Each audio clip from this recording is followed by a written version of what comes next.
सर्वात महत्त्वाची गोष्ट म्हणजे पारदर्शक आणि विश्वासार्ह तपास. मात्र अजितदादांच्या विमान अपघाताच्या प्रकरणात नेमकं उलटं चित्र दिसत आहे.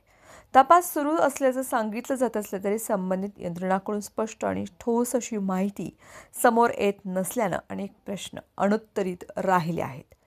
त्यामुळं या प्रकरणामध्ये संभ्रम आणि संशय अधिकच वाढत चालला आहे. अपघातानंतर तपासाची जबाबदारी क्रिमिनल इन्व्हेस्टिगेशन डिपार्टमेंट CIDकडे असल्याचे सांगितले जाते. त्याचवेळी विमान अपघाताच्या तांत्रिक तपासासाठी जबाबदार असलेल्या एअरक्राफ्ट ॲक्सिडेंट इन्व्हेस्टिगेशन ब्युरो कडूनही काही अहवाल समोर आले. परंतु या अहवालांच्या विश्वासार्हतेबद्दल अनेक प्रश्न उपस्थित होत आहेत. सुरुवातीला ब्लॅक बॉक्स जळून गेला अशी माहिती देण्यात आली आहे. नंतर त्यातील डेटा रिकव्हर करण्यात आला अशा बातम्या पेरल्या गेल्या. या परस्पर विरोधी माहितीमुळे तपास प्रक्रियेबाबत संशय निर्माण होणं हे स्वाभाविक आहे. विमान अपघाताच्या तपासात ब्लॅक बॉक्समधील नोंदी अत्यंत महत्त्वाच्या असतात. त्यातून पायलटचं संभाषण, तांत्रिक माहिती आणि अपघाताच्या आधीच्या परिस्थितीचा मागोवा मिळतो. मात्र या प्रकरणात ब्लॅक बॉक्स नेमकं काय त्यामध्ये नोंदवलं गेलं होतं याबाबत अद्यापही अधिकृत आणि स्पष्ट माहिती सार्वजनिक झालेली नाही आहे. त्यामुळे अफवा आणि अपुऱ्या माहितीच्या आधारात चर्चाही वाढत आहे. याच दरम्यान आणखीन एक गंभीर प्रश्न उपस्थित होते. VCR कंपनीचे मालक VK सिंग यांनी अपघातानंतर काही वेळातच पायलटची चूक असल्याचं सांगितल्याचं वृत्त समोर आलंय. तपास पूर्ण होण्यापूर्वीच असा निष्कर्ष कसा काढला गेला? जर अधिकृत तपास यंत्रणाही अद्याप निश्चित निष्कर्ष जाहीर करता आलेला नाही तर एखाद्या खाजगी व्यक्तीला एवढ्या लवकर अपघाताचं कारण कसं समजतं? हा प्रश्न केवळ संशय निर्माण करणार नाही तर तपासाच्या पारदर्शकतेवरही प्रश्नचिन्ह उभं करणार आहे. अशा परिस्थितीमध्ये पायलटची चूक असा निष्कर्ष पुढं करून काही जण स्वतःची जबाबदारी झटकण्याचा प्रयत्न करत आहेत का अशी शंका उपस्थित होत आहे.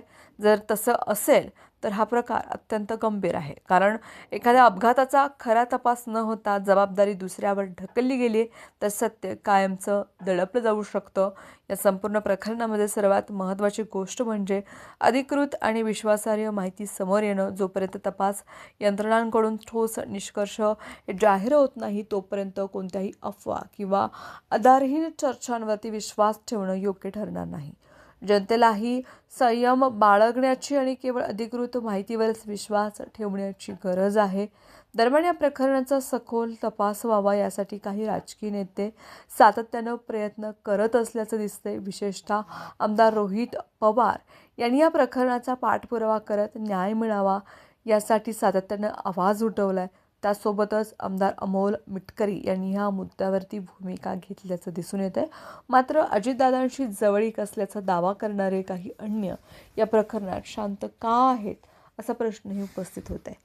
एखाद्या अपघाताचा तपास हा केवळ औपचारिकता नसतो तर तो सत्य शोधण्याची प्रक्रिया असते.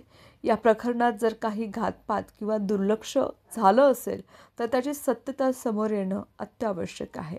दोषी कोणताही असो, कितीही मोठा राजकीय नेता असो, व्यक्ती, संस्था, यंत्रणा त्यांच्यावरती कठोर कारवाई होणं हीच न्यायव्यवस्थेची खरी कसोटी ठरेल.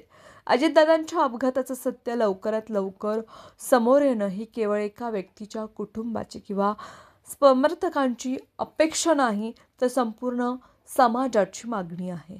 पारदर्शक आणि सखोल तपास या प्रकरणामधून दूर होऊ शकते आणि जनतेचा विश्वास हा टिकून राहू शकतो.